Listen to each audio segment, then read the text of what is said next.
الحمد للہ رب العالمین والصلاة والسلام علی رسولہ الکریم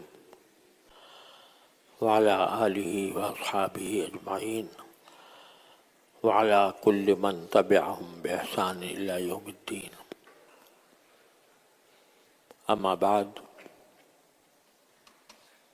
محترم دوستوں اور بھائیوں، السلام علیکم ورحمۃ اللہ وبرکاتہ.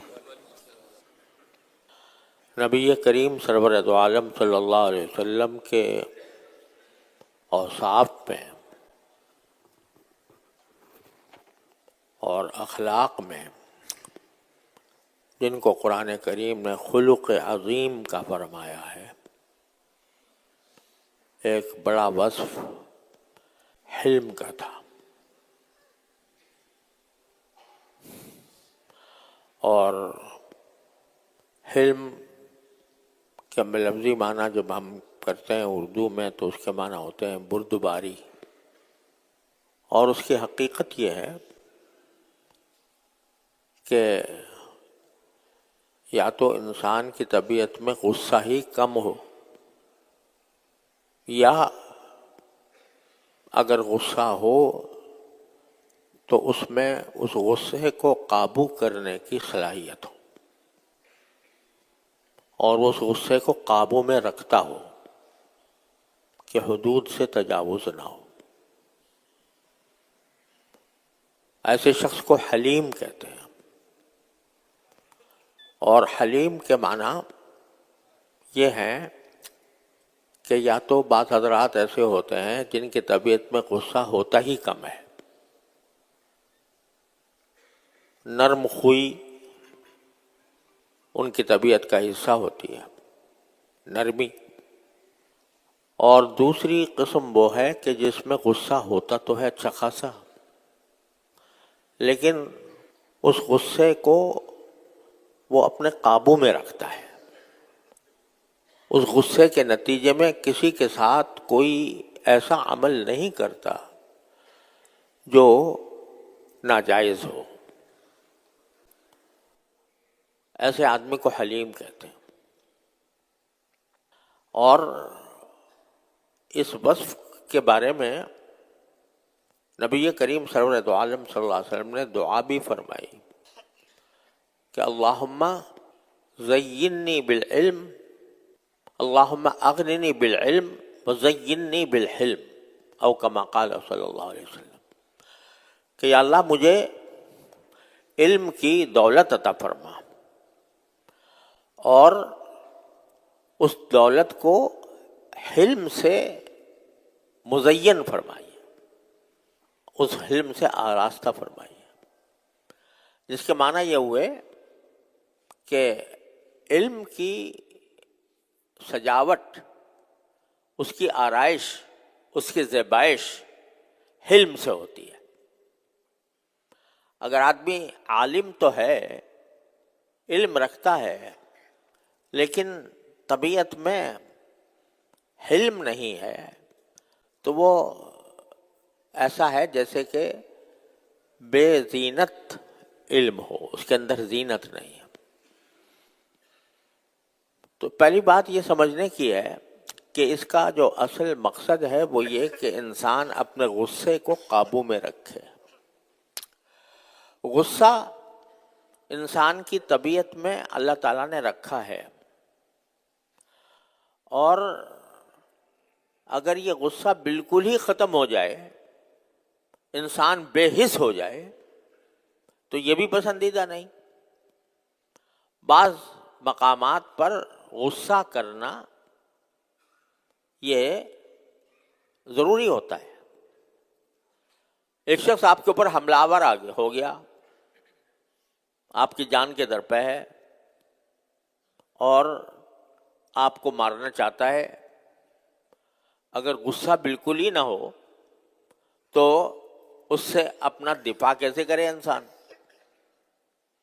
تو اتنا غصہ تو ہونا چاہیے کہ جس سے انسان اپنا دفاع کر سکے، اپنے ساتھ ہونے والی کوئی زیادتی کا تدارک کر سکے.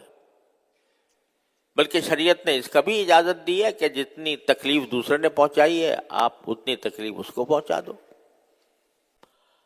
تو اس قدر غصہ کہ جو اپنے دفاع کے لیے ضروری ہے وہ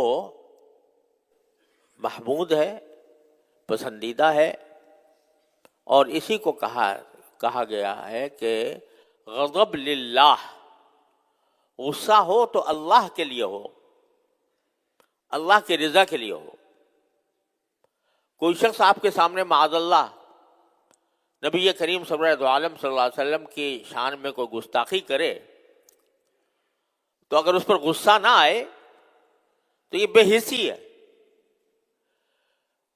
اس پر غصہ آنا چاہیے کہ جو شخص نبی کریم سرور عالم صلی اللہ علیہ وسلم کی شان میں گستاخی کر رہا ہے تو وہ غصہ بھی مذموم نہیں، وہ کوئی بری چیز نہیں، وہ اچھی چیز ہے اور ہونی چاہیے. لیکن غصہ وہ مذموم ہے کہ یا تو اپنی ذات کے لیے ہو، اپنے جذبات کو محض ٹھنڈا کرنے کے لیے ہو، یا ناجائز جگہ پر ہو، یا جائز حدود سے آگے بڑھ کر ہو. وہ غصہ ہے جو حرام ہے، ناجائز ہے، اور اس کا اگر کوئی شخص اس کو قابو میں رکھے تو اس کو کہا جاتا ہے یہ حلیم ہے، یہ حلم ہے. اس میں نبی کریم سرور عالم صلی اللہ علیہ وسلم کے حلم کا عالم یہ تھا کہ کوئی شخص آپ کے ساتھ کوئی زیادتی کر لیتا تو بھی آپ اس کو غصے سے اس کا جواب نہیں دیتے تھے. ایک مرتبہ کسی نے آپ کی چادر پکڑ کر آپ کو کھینچ کر یہ کہا کہ تم مجھے میرا حق نہیں دیتے ہیں، تو آپ بجائے اس کے کہ اس پر غصہ کرتے آپ نے تبسم فرمایا، مسکرا کر اس کا جواب دیا. تو غصہ اپنی ذات میں ہر ایک انسان کے اندر ہوتا ہے، لیکن اس کو قابو رکھنا کہ وہ صرف جائز حد تک استعمال ہو، اس کا نام حلم ہے. اور اصل میں غصہ جو ناجائز طریقے سے استعمال ہوتا ہے اس کی جو جڑ ہے وہ تکبر ہے. انسان اپنے آپ کو بہت بڑا سمجھتا ہے، دوسرے کو اپنے مقابلے میں حقیر سمجھتا ہے، اس کی وجہ سے غصہ کرتا ہے دوسرے کے اوپر اور غصے میں حد سے تجاوز کر جاتا ہے. تو یہ تکبر ایک مستقل بیماری ہے اور اس کا ایک مظاہرہ ناجائز غصے سے ہوتا ہے.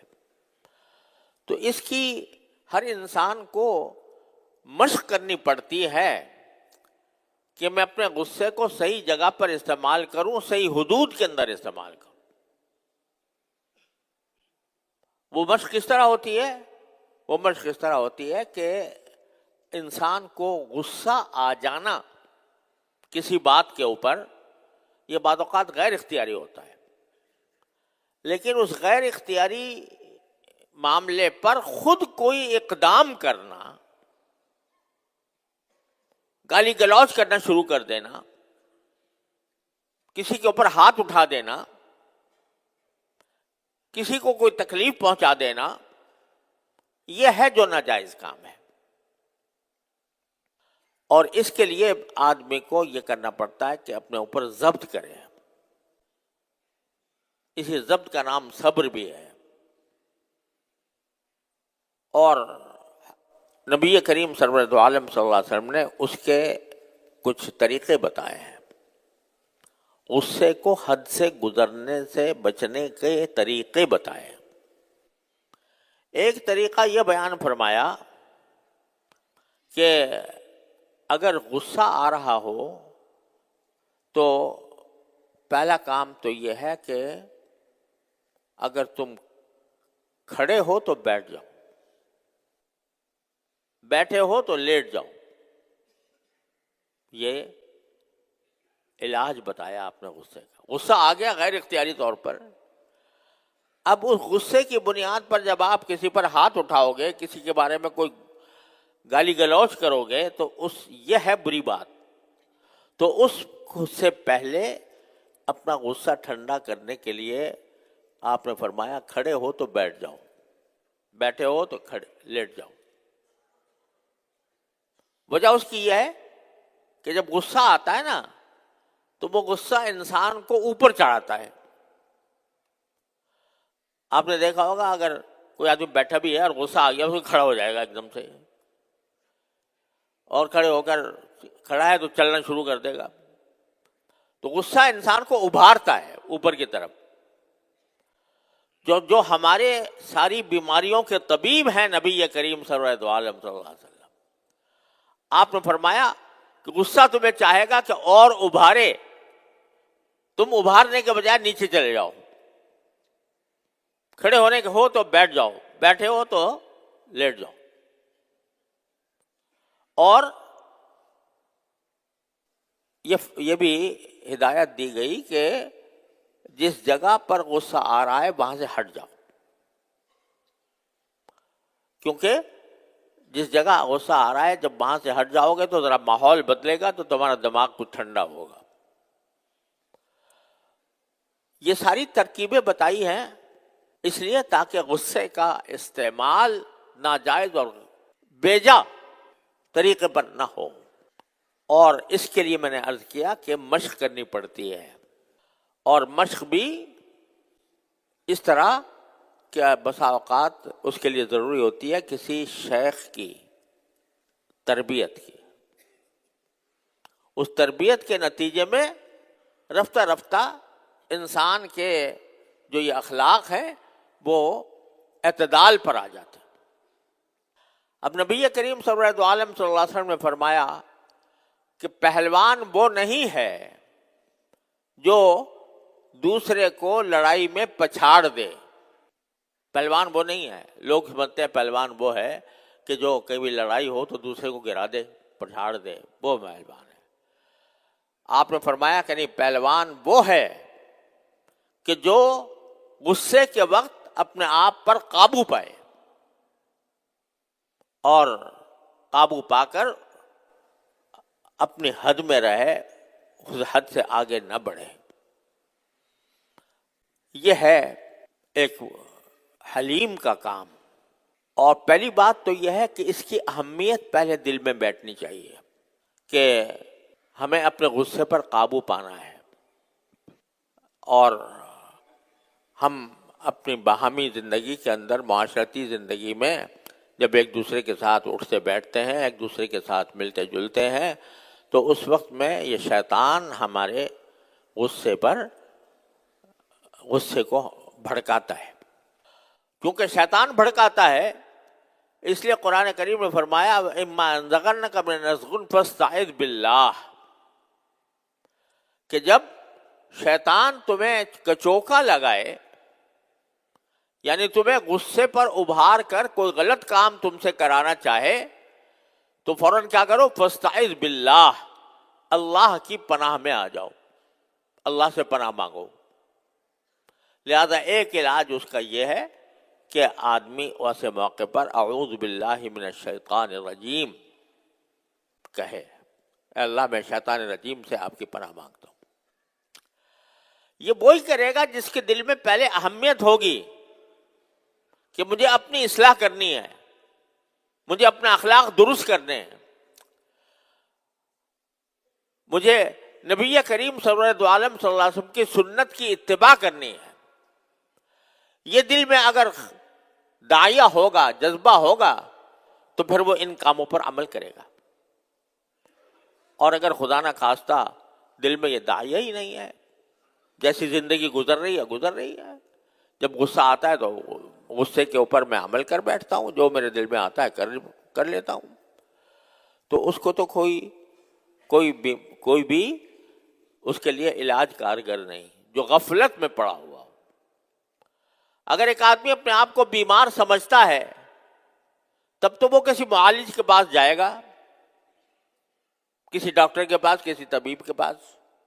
کہ مجھے یہ بیماری ہے، آپ اس کا علاج کر دیجئے.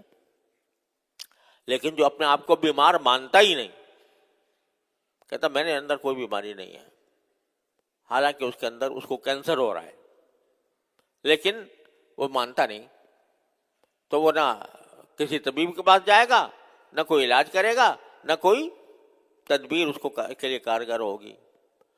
تو پہلا کام جو ہے وہ اس غفلت کو دور کرنا ہے. یہ جو غفلت ہمارے ذہنوں پر مسلط ہے کہ ہم جیسی زندگی گزار رہے ہیں بس ٹھیک ہے، اس میں کسی مزید اصلاح کی اور ترقی کی ضرورت نہیں، یہ غفلت بری بلا ہے. اس سے اپنے آپ کو نجات دے کر اور پھر اس کو کی طرف متوجہ ہوگا تو آدمی کو پتہ چلے گا کہ میں کہاں کہاں حدود سے تجاوز کرتا ہوں. جائزہ لے گا تو پتہ چلے گا. اور جب وہ موقع آئے گا، جب اس غصے کے اوپر عمل کرنے کا وقت آئے گا، تو اس وقت اس کو یاد آنا چاہیے کہ مجھ سے یہ کہا گیا تھا کہ تم ایسے موقع پر شیطان رجیم سے اللہ کی پناہ مانگو. میں پناہ مانگتا ہوں. مجھ سے کہا گیا تھا کہ کھڑے ہو تو بیٹھ جاؤ، میں بیٹھ جاتا ہوں. مجھ سے کہا گیا تھا کہ ٹھنڈا پانی پی لو، میں پی لیتا ہوں.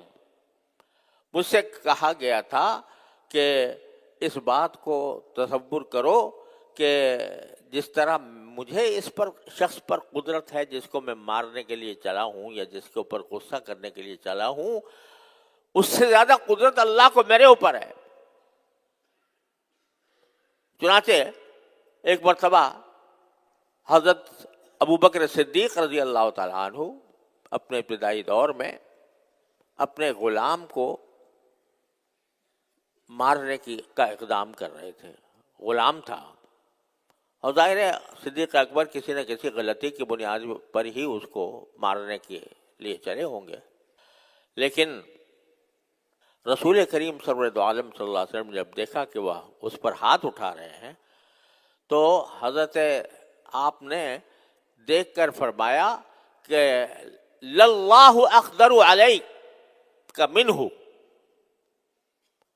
اے ابو بکر یہ سوچ لو کہ جتنی قدرت تمہیں اس اپنے غلام پر ہے اس سے زیادہ قدرت تم پر اللہ کے کو حاصل ہے. کیا تم یہ چاہتے ہو کہ تمہاری کوئی غلطی معاف نہ کی جائے اللہ کے ہاں؟ کیا تم یہ چاہتے ہو کہ اللہ تبارک و تعالیٰ تمہارے ساتھ رحمت کا اور مغفرت کا برتاؤ نہ کرے؟ یعنی میں مفہوم بتا رہا ہوں. تمہیں خوب سمجھنا چاہیے کہ اللہ تعالیٰ زیادہ قدرت رکھتا ہے تم پر. اگر چھوٹی چھوٹی باتوں پر وہ گرفت کرنے پر آ جائے تو تمہارا کہیں ٹھکانہ نہیں. قرآن کریم بتا وَلَا يُؤَاخِذُ اللَّهُ بِمَا كَسَبُوا مَا تَرَكَ عَلَيْهَا عَلَى ظَهْرِهَا مِن دَابَّةٍ. اگر اللہ تعالیٰ انسانوں کی ہر بات پر پکڑ کرنے پر آ جائے تو اس روئے زمین پر کوئی جاندار باقی نہ رہے. تو اللہ تعالیٰ کو زیادہ قدرت ہے مجھ پر، لیکن میری غلطیوں کو دیکھنے کے باوجود وہ معاف کرتا رہتا ہے. خود ہی مسجد کی طرف آؤ گے معاف کر دیں گے، وضو کرو گے تو معاف کر دیں گے، رمضان کا روزہ رکھو گے معاف کر دیں گے. اس نے اللہ تبارک و تعالیٰ نے معافی کے دروازے چوپٹ کھولے ہوئے ہیں، حالانکہ اس کو زیادہ قدرت ہے تم پر. تو ایک دم سے حضرت صدیق اکبر رضی اللہ تعالیٰ عنہ نے فوراً رک گئے، اور نہ صرف رک گئے، اس غلام کو آزاد کر دیا.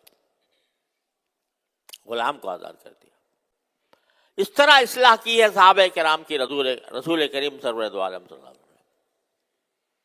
ایک مرتبہ کسی غلام کو وہ کوئی لفظ سخت استعمال کیا تھا لعنت کا، تو آپ نے فرمایا لقانین و صدیقین کلا و رب الکعبہ، کہ ایک طرف آپ صدیق ہو دوسری طرف لعنت کرتے ہو، ایسا نہیں ہو سکتا رب کعبہ کی قسم.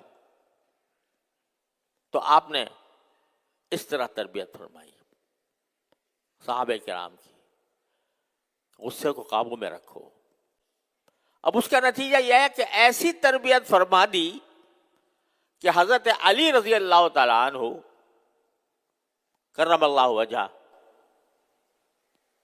وہ ایک یہودی سامنے آیا اور اس نے کوئی کلمہ نبی کریم سرور عالم صلی اللہ علیہ وسلم کی شان میں نازیبا کلمہ استعمال کر لیا. حضرت علی کو ایک دم سے غصہ آ گیا اور اس کو، حضرت علی تھے تو یعنی بہادر اور انتہائی شجاع، انہوں نے اس یہودی کو زمین پر گرایا اور اس کے سینے پہ بیٹھ گئے. جب سینے پہ بیٹھ گئے تو یہودی نے یہ حرکت کی کہ ان کے منہ پر تھوک دیا، حضرت علی کے منہ پر تھوک دیا. جو ہی اس نے منہ پر تھوکا، حضرت علی فوراً اس کو چھوڑ کر الگ ہو گئے، کھڑے ہو گئے. لوگوں نے کہا یہ تو اور زیادہ، اب اس نے پہلے تو ایک غلط کام کیا ہی تھا، اب اس کے اوپر زیادتی یہ کی کہ خود آپ کے اوپر منہ پہ تھوک دیا، پھر بھی آپ کو الگ ہو کے کھڑے ہو گئے، کیا وجہ؟ تو فرمایا پہلے جو میں نے غصہ کیا تھا اس کے اوپر وہ اللہ کے لیے کیا تھا، رسول کریم صلی اللہ علیہ وسلم کے ناموس کے لیے کیا تھا، اور اب جب اس نے مجھے منہ پر تھوکا، اب اگر میں اس کو مزید مارتا تو یہ اپنے لیے مارتا، اپنے نفس کے لیے، اپنا بدلہ لینے کے لیے. تو میں اپنا بدلہ لینے کے لیے غصہ نہیں کرنا چاہتا، جو غصہ ہے وہ اللہ کے لیے ہوگا. یہ تربیت فرمائی صحابہ کرام کی رسول کریم صلی اللہ علیہ وسلم نے. حضرت ابو ذر غفاری رضی اللہ تعالیٰ عنہ درویش قسم کے صحابی ہیں، لیکن ایک مرتبہ اپنے کسی شخص کو اس کی ماں کے حوالے سے کوئی سخت جملہ کہہ دیا. وہ یہ کہ ان کی والدہ جو تھیں وہ کالے رنگ کی تھیں، تو کہہ دی ابن سودا، کہ اے کالی عورت کے بیٹے، یہ کیا کر خطاب کر دیا. تو نبی کریم صلی اللہ علیہ وسلم کو پتہ چلا تو آپ نے حضرت ابو ذر کو بلا کر فرمایا انک امرؤ فیک جاہلیہ، تم ایسے آدمی ہو کہ تمہارے اندر ابھی تک جاہلیت کے جراثیم موجود ہیں، کہ تم نے اس کو عار دلائی اس کی ماں کی کالے ہونے کی وجہ سے، تمہارے اندر ابھی جاہلیت کے جراثیم موجود ہیں. ابو ذر غفاری رضی اللہ عنہ. ابو ذر کہاں تھے جب رسول کریم صلی اللہ علیہ وسلم نے یہ بات فرما دی کہ میرے اندر جاہلیت کے، تو اس کے علاج کے لیے گئے، اور روایات سے معلوم ہوتا ہے کہ جن کو کہا تھا وہ حضرت بلال تھے. حضرت بلال حبشی تھے، تو ان کی والدہ سیاہ فام تھیں، اس لیے ان کو کہا تھا. جب نبی کریم صلی اللہ علیہ وسلم نے فرمایا کہ تیرے اندر جاہلیت ہے، ابھی تک جاہلیت موجود ہے، تو حضرت بلال رضی اللہ عنہ کو تلاش کیا، تو اور جا کر جب ملے نہیں تو مسجد نبوی کے باہر اپنے آپ کو زمین پر لٹا دیا اور کہا کہ اس وقت تک زمین سے نہیں اٹھوں گا جب تک کہ بلال اپنے قدموں سے مجھے آ کر روندیں گے نہیں. جس بلال کو میں گالی دی تھی، وہ بلال اگر آ کر اپنے قدموں سے مجھے جب تک روندیں گے نہیں، اس وقت تک میں زمین سے نہیں اٹھوں گا.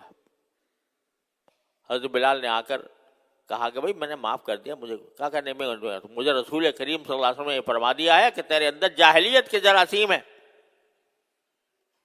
تو اس سے بڑا میرے لیے اس سے بڑی سزا کیا ہوگی، لہذا میں اس وقت تک نہیں اٹھوں گا کہ میں جب تک تم مجھے اس طرح.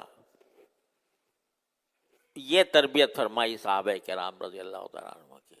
غصہ ان کو بھی آتا تھا اور بعض اوقات صحیح بات کے اوپر بھی آتا تھا، لیکن وہ غصہ قابو میں تھا، اور اس قابو ہونے کی وجہ سے وہ اپنے حدود سے تجاوز نہیں کرتا تھا. میں نے اپنے والد ماجد قدس اللہ تعالیٰ سے سنا، آپ کا آنکھوں دیکھا واقعہ. حضرت حکیم الامت مولانا اشرف علی صاحب تھانوی رحمۃ اللہ علیہ کی خانقاہ تھی، اس خانقاہ کے اندر ایک حضرت کے خادم تھے، بھائی نیاز ان کا نام تھا، بھائی نیاز لوگ کہتے تھے، اور وہ بڑے حضرت کے چہیتے قسم کے خادم تھے، اور چونکہ حضرت سے متعلقین دیکھتے تھے کہ حضرت کے چہیتے خادم ہیں تو ان کی وہ بھی محبت اور عزت کرتے تھے.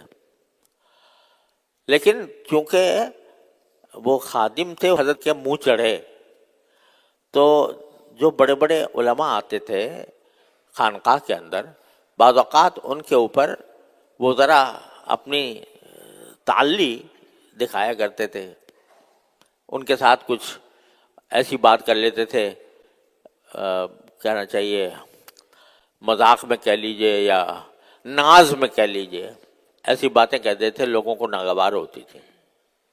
حضرت حکیم الامت قدس اللہ تعالیٰ سرہ کو جب پتہ چلا کہ یہ بعض اوقات لوگوں کے ساتھ ایسا برتاؤ کرتے ہیں جو لوگوں کے لیے تکلیف دہ ہوتا ہے، تو آپ نے بلایا ان کو اور بلا کر کہ نیاز، یہ کیا حرکت ہے کہ تم لوگوں کے ساتھ اس طرح پیش آتے ہو، لوگوں کو تکلیف ہوتی ہے، لوگوں کو کے ساتھ کی بے ادبی کرتے ہو، کیوں کرتے ہو ایسا؟ ڈانٹا. تو نیاز صاحب کے منہ سے نکلا کہ حضرت اللہ سے ڈرو، جھوٹ نہ بولو. اب وہ خادم حضرت کو کہہ رہا ہے کہ اللہ سے ڈرو، جھوٹ نہ بولو. اس کا مطلب یہ اصل میں یہ تھا، وہ گھبراہٹ میں یہ جملہ منہ سے نکل گیا، مطلب ان کا یہ تھا کہ جو لوگ آپ سے آ کر یہ بات کر رہے ہیں وہ اللہ سے ڈریں، جھوٹ نہ بولیں. لیکن منہ سے نکل گیا حضرت اللہ سے ڈرو، جھوٹ نہ بولو. جو ہی حضرت نے یہ جملہ سنا، ایک دم سے استغفر اللہ استغفر اللہ استغفر اللہ کہتے ہوئے اللہ کاٹ گئے. اور پھر لوگوں نے پوچھا کہ حضرت یہ الٹی بات کر رہا تھا اور پھر بھی آپ نے اس کو سزا دینے کے بجائے آپ نے خود استغفار کرنا شروع کر دیا. تو فرمایا کہ غلطی مجھ سے یہ ہوئی تھی کہ لوگوں کی باتوں تو میں نے سن لی، اس سے میں نے جواب طلب نہیں کیا، اس سے اس کا موقف معلوم نہیں کیا، دوسروں کی باتوں پر بھروسہ کر کے میں نے اس کو ڈانٹ دیا. حالانکہ مجھے چاہیے تھا کہ پہلے اس سے پوچھتا کہ بھئی تمہارے بارے میں یہ اطلاع آئی ہے، یہ صحیح ہے غلط ہے. لیکن میں نے یہ پوچھے بغیر اس کو ڈانٹنا شروع کر دیا، تو یہ مجھ سے غلطی ہوئی، لہذا میں نے اس کے اوپر استغفار کیا. آپ اندازہ کرو، ایک نوکر ہے اور وہ یہ منہ پر کہہ رہا ہے کہ اللہ سے ڈرو، جھوٹ نہ بولو، تو چاہیے تو یہ تھا کہ اس کو اور زیادہ سزا دی جاتی.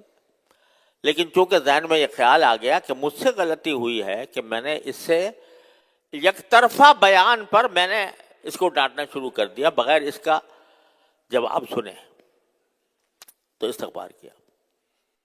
یہ ہے کان وقافا عند حدود اللہ. حضرت فاروق اعظم رضی اللہ تعالیٰ عنہ کے بارے میں جو الفاظ آتے ہیں وہ یہ ہے کہ وہ اللہ کی حدود کے آگے ٹھہر جانے والے تھے.